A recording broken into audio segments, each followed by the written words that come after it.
রাজ্যের ধর্মীয় পর্যটনে এবারে যুক্ত হলো চিন্ময় মিশনের মা সৌন্দর্য চিন্ময় মন্দির। মোহনপুর মহকুমার ফকিরমোড়ার পশ্চিম তারানগরে আজ এক অনুষ্ঠানে মন্দিরের প্রতিষ্ঠা ও কুম্ভাভিষেক হয়। উপস্থিত ছিলেন রাষ্ট্রীয় স্বয়ংসেবক সংঘের প্রধান মোহন ভাগবত, ত্রিপুরার রাজ্যপাল ইন্দ্রসেনা রেড্ডি নালু, মহারাষ্ট্রের রাজ্যপাল জিষ্ণু দেববর্মা, মুখ্যমন্ত্রী ডাক্তার মানিক সাহা, বিদ্যুৎ মন্ত্রী রতনলাল, রাজমাতা বিভু কুমারী দেবী সহ আরও অনেকে। একটি প্রতিবেদন। বর্তমান বিশ্ব সংকটে ভারত সনাতন ধর্মের সার্বজনীন মূল্যবোধ তুলে ধরে গুরুত্বপূর্ণ ভূমিকা নিতে পারে বলেছেন রাষ্ট্রীয় স্বয়ংসেবক সংঘের প্রধান মোহন ভাগবত। মা সৌন্দর্য চিন্ময়ী মন্দির প্রতিষ্ঠা এবং কুম্ভাভিষেক অনুষ্ঠানে যোগদানের পর সমাবেশে ভাষণ দিতে গিয়ে তিনি মন্দিরকে সমাজ জীবনের কেন্দ্র বলে উল্লেখ করে বলেন, এটি শুধু প্রার্থনার স্থান নয়, সমাজকে ঐক্যবদ্ধ এবং আলোকিত করার মাধ্যম। পাশাপাশি তিনি সতর্ক করেন, ভারতের সামাজিক কাঠামো দুর্বল করতে বহিরাগত শক্তি সক্রিয়, তবে বৈচিত্র্যের মধ্যে ঐক্যই দেশের শক্তি। ভক্তি ছাড়া শক্তি নিছক একটি উপদ্রব ছাড়া আর কিছুই নয় বলে উল্লেখ করেন তিনি। বিশ্বজুড়ে চলমান সংঘাত নিয়েও গভীর উদ্বেগ প্রকাশ করেন আরএসএস প্রধান। অংশ নেন পূজার্চনা এবং আরতিও। খোলা এই মন্দিরে রয়েছে 15 ফুট উচ্চতার মূর্তি, যা মহাবলীপুরমে নির্মিত। এছাড়া 27টি একশিলা স্তম্ভ রয়েছে, যা প্রতিটি নক্ষত্রের প্রতীক। ये सारी विविधताएं पहले से थी, उसके बावजूद हम एक है, क्योंकि ये दिखने वाली बातें है, बदलती रहती है। पहले इतनी भाषाएं नहीं थी, आज इतनी हो गई और भी बढ़ेगी। हिंदी की 38 बोलियां थी, उसमें 3-4 आज स्वतंत्र भाषा बन गई। ये चलता है। जिनका जीवन 4-5 हजार साल से पीछे जाता नहीं, उनकी एक भाषा होना, उनका एक रिलीजन होना, ये समझ सकते हैं। हमारे जैसा युगों युगों से चलने वाला जो देश है, उसमें इसकी विविधता बिल्कुल स्वाभाविक है। ये हम जानते हैं, उसको भूलना नहीं है, ये सबको बताना है, ये एकता का तत्व देना है। क्योंकि भगवती शक्ति अंततो गत्वा, ये शक्तिवानों का ही काम है इसको जानना। नायम आत्मा बलहीने न लभ्या, तो वो शक्ति हमको उस भक्ति की ओर, उस जुड़ाव की ओर निर्देशित करती है, उसको पहचानना। রাজ্যপাল ইন্দ্রসেনা রেড্ডি নাল্লু বলেন, ত্রিপুরাকে বরাবরই একটি পবিত্র করিডোর হিসেবে গণ্য করা হয়।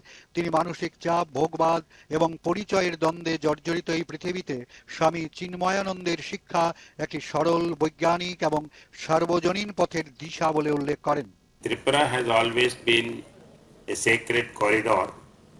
Our land is home to the revered Tripura Sundari temple, one of the 51 Shakti Peethas, as well as the ancient Buddhist heritage of Unnakoti.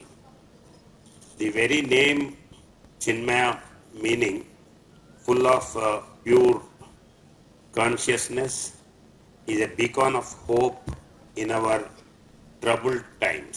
মহারাষ্ট্রের রাজ্যপাল জিষ্ণু দেববর্মা বলেছেন, প্রতিটি স্কুল হলো একটি মন্দির।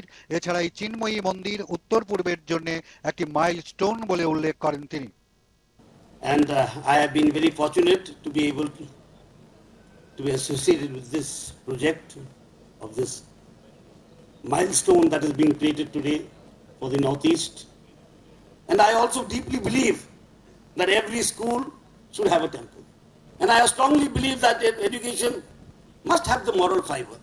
মুখ্যমন্ত্রী অধ্যাপক ডাক্তার মানিক সাহা বলেন, আজকের দিনটি শুধু ত্রিপুরা নয়, গোটা উত্তর পূর্বাঞ্চলের জন্য তাৎপর্যপূর্ণ। তিনি বলেন, আধ্যাত্মিকতা আলোর দীপশিখা হয়ে ছড়িয়ে পড়ুক। এছাড়া আধ্যাত্মিকতা ও সমাজ সেবা একসাথে চলতে পারে বলে উল্লেখ করেন তিনি। মন্দির প্রতিষ্ঠা ও কুম্ভাভিষেকের এই মহৎ যে উদ্যোগ, এটা সত্যি ত্রিপুরার জন্য তো বটেই, সারা ভারতবর্ষের জন্য, নর্থ ইস্টার্ন জোনের জন্য একটা বিশেষ তাৎপর্য বিষয়। এবং এটা কিন্তু একটা পূজা স্থল না, যে আমি পুজো করতে এলাম এরকম না। এটা মানে আধ্যাত্মিকতার একটা বিষয় এখানে থাকে, শিক্ষা এবং মানব সেবার আমার মনে হয় একটা উজ্জ্বল একটা কেন্দ্র, একটা সেন্টার অফ এক্সিলেন্স এটা হবে। অন্যদের মধ্যে বক্তব্য রাখেন বিশ্ব হিন্দু পরিষদের স্বামী বিজ্ঞানানন্দ, চিন্ময় মিশনের উত্তর পূর্ব ভারতের মেন্টর মিত্রানন্দ, রাজমাতা বিভু কুমারী দেবী, মিশনের ত্রিপুরা শাখার অমিত রক্ষিত, কেশবলাল রায় প্রমুখ। উল্লেখ্য, এখানে মিশন একটি সম্পূর্ণ বিনামূল্যে সিবিএসই স্কুলও চালু করেছে। বর্তমানে এই স্কুলে 100 ছেলে মেয়ে পড়াশোনা করছে। প্রতি বছর এই সংখ্যা 25 জন করে বৃদ্ধি করা হবে। এদিনের উদ্বোধনী পর্বে স্কুলের খুদেরাই মিশনের মঙ্গল স্তোত্র পাঠ করেন।